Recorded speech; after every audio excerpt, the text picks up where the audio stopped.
You asked your fitness and nutrition questions and I'm answering them all today in this video. This is what you can look forward to hearing. Okay, I hear you with the blood type diet, but let's think about it logically for a second. So they say that people with a O blood type comes from a hunter-gatherer timeline, meaning their metabolisms evolve to better metabolize meats. And then they say people with A blood type comes from an agrarian background, meaning they're better at metabolizing fruits and vegetables and vegetarian things. But how on earth did they firstly correlate that those people had those blood types in the first place? And in the second place, there's no science behind it. I've searched more and more and more, many times. So what I'm trying to say is we should always look at the research before we try and trust some random guy's book. What's the best type of exercise for weight loss? Literally any exercise is fantastic for weight loss, but there's something very important you need to keep in mind. Are you aiming to lose fat while you work out, or are you trying to burn fat for the whole day after a workout session? This predominantly gets determined by the intensity of that workout session. For example, long, slow cardio for an hour burns fat as fuel during a workout session, but a high intensity interval session burns fat after a workout session. 1.5 hour high intensity interval training session can help your body increase its metabolic rate for up to 36 hours. The reason your body burns more fat is because of the strain and stress it underwent during that workout session. So it needs to recover from it. And that recovery takes a lot of energy. To get the best bang for your buck, what you have to do is high intensity sessions as many times a week as your body can handle. For most people, that's 3 times a week and 2 times a week of cardio. Absolutely not. Think about it this way, dude. If you consume a high carb diet, what happens during the day? It goes spike, spike, spike as you eat your carbs. So that means the insulin level spikes, spike, spike. That means you have to store energy, store energy, store energy. That means your pancreas have to work hard, work hard, work hard. If you do this for a long period of time, what's gonna happen? The pancreatic cells are gonna get overworked, they're gonna die.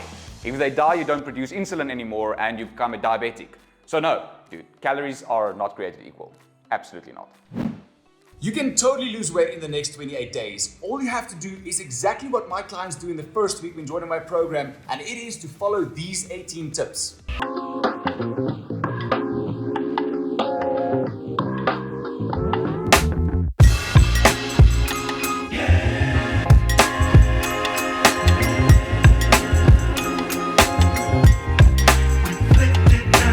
If you do it right, you can look forward to losing at least 10 kilograms in the next 28 days. Go for gold, keep me updated.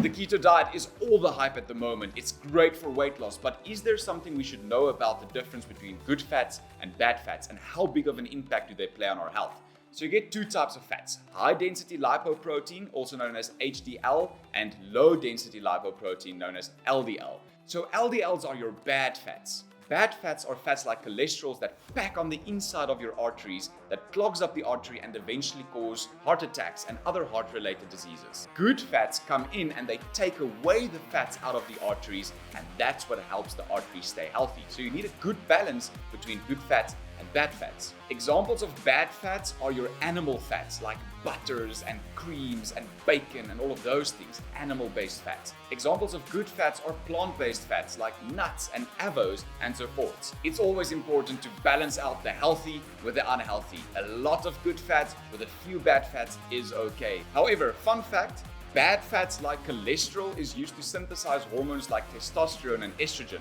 which are super important. So you need both HDLs and LDLs in your diet. This diet literally has 600 calories a day. That's starvation mode, dude. Think about it this way. So imagine you're in a primitive environment and there's not a lot of food available. What does the body do? It tries to protect you. So it slows down its metabolism. It stops stuff like muscle mass. It stops sex drive, ambition, all of these things, because that's not its main priority at the moment.